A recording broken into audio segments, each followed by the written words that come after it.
Hi everyone, it's Dr. Ramani and welcome back to this YouTube channel on narcissism, narcissistic relationships, and healing from narcissistic relationships. So we've been talking about attachment styles, your attachment styles, and how they would affect your experience in a narcissistic relationship. Here's the last one we're going to talk about, the secure attachment style. I don't want to say I saved the best for last because I think that feels judgy. Let's just call this the last in the series about attachment styles and how they affect us in narcissistic relationships. Certainly having the secure attachment style is probably the nicest attachment style to have, but I think our attachment styles are attachment styles, and to say one is the best, it seems, I don't know, that feels like a slippery slope. The secure attachment style, though, is the healthiest of the bunch. Folks with secure attachments feel safe in the world and in their relationships, feel safe expressing their needs and their emotions and aspirations in a relationship. People who are securely attached are comfortable with getting close and having deep, mutual, and reciprocal relationships. People who have secure attachments do fine with goodbyes, and they miss the people they care about and that they're close to when they're far away, but they don't feel panicky or struggle with feelings of abandonment when someone whom they care about goes away. People who are securely attached do quite well in relationships. They also do fine when they're not in relationships and tend to feel whole and complete within themselves and don't feel like they need a relationship to feel whole. Folks with secure attachments are typically able to regulate their emotions well in their relationships. And while the securely attached style is a very healthy style, it doesn't mean it's always rainbows and moonbeams just because you have a secure attachment. But if things aren't going well in the life of someone with a secure attachment, securely attached people will be able to express their needs in an appropriate manner, or at least to disengage. So what does the secure attachment style look like when this person gets pulled into a narcissistic relationship? You may make the erroneous assumption that, well, securely attached people are never going to get into a narcissistic relationship. That is simply untrue.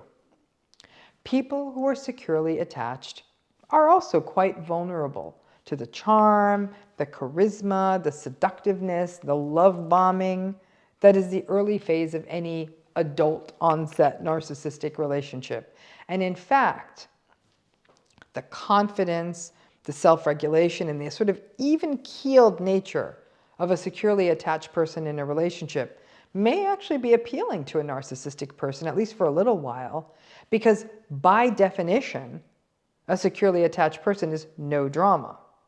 However, the good regulation and lack of abandonment fears that a securely attached person has may also kind of put a narcissistic person a little bit off. While they're not aware of it, narcissistic folks are definitely not immune to fears of abandonment. So they may actually experience the securely attached person's comfort with separation and time away as sort of uncomfortable and may lash out. It's like the securely attached person is too well put together. Once a securely attached person is in a narcissistic relationship, they may be a little less vulnerable to the classical patterns of trauma bonding. And as the more toxic patterns in these relationships show up, the securely attached person may attempt to communicate about them in an open and honest way and not be as afraid of abandonment. But if a securely attached person does fall in love with a narcissistic person, and that happens all the time, and they want the relationship to sustain, there may still be vulnerability to patterns such as justification, rationalization, giving the narcissistic person the benefit of the doubt. And if the securely attached person doesn't understand narcissism or the dynamics of these relationships, they may attempt to go deeper in these relationships and communicate clearly to the narcissist, and then have to face the narcissistic person's gaslighting and manipulation and invalidating and basic allergy to intimacy.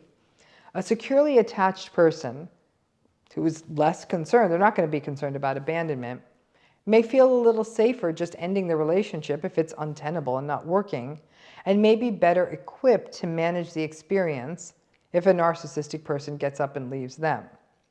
However, a securely attached person may face the same crises as anyone in a narcissistic relationship. For example, the struggles that come if you're married to a narcissist and you have minor children, or if you have a toxic boss. And as a result, a securely attached person is certainly going to experience the stress, the psychological wear and tear, the distress, the confusion, and the frustration of a narcissistic relationship.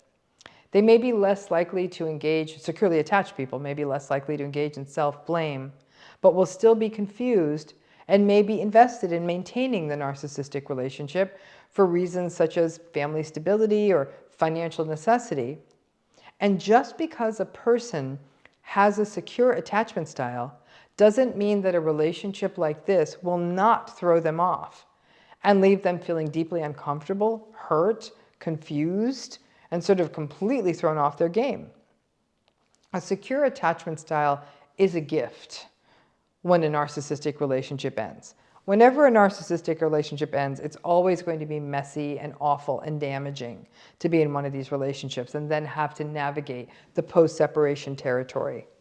But in my experience of working with securely attached people who have been in narcissistic relationships, their recovery and healing were a bit more linear.